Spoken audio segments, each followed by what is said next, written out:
Shalom, kita jumpa kembali dalam Renungan Gosyen Matahari.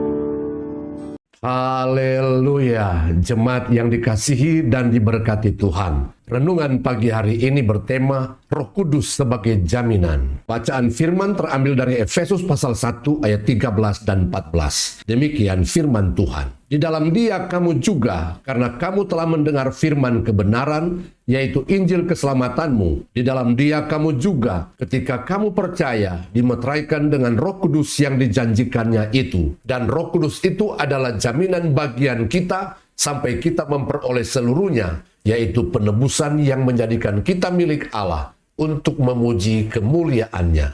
Dengan sangat jelas dan gamblang, Rasul Paulus mengatakan bahwa pada saat pemeteraian Roh Kudus sebagai tanda kepemilikan Allah atas hidup kita, maka pada saat yang sama pemeteraian Roh Kudus itu menjadi jaminan untuk kita menerima seluruhnya.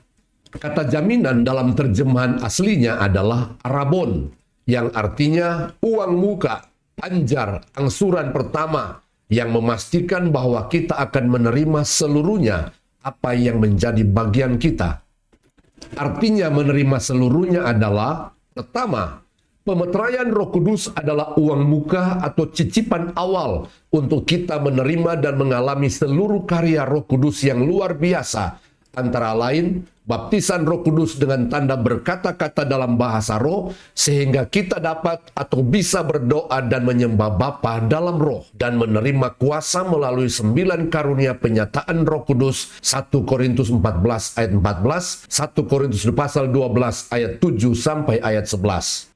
Kedua, pemeteraian Roh Kudus adalah jaminan untuk meyakinkan dan memastikan kepada kita bahwa Yesus saja diberikan untuk menebus dan menyelamatkan kita, apalagi untuk segala yang lain yang sudah dijanjikan Allah. Roma pasal 8 ayat 32 dalam terjemahan bahasa Indonesia sehari-hari berkata, anaknya sendiri tidak disayangkannya, melainkan diserahkannya untuk kepentingan kita semua. Masakan ia tidak akan memberikan kepada kita segala sesuatu yang lainnya. Roma pasal 8 ayat 14 sampai ayat 17. Ketiga, pemeteraian Roh Kudus adalah uang muka atau cicipan awal dari keselamatan kekal bersama Yesus dalam kerajaan sorga yang akan kita alami dan nikmati, supaya di mana Yesus berada, di situ pun kita akan berada.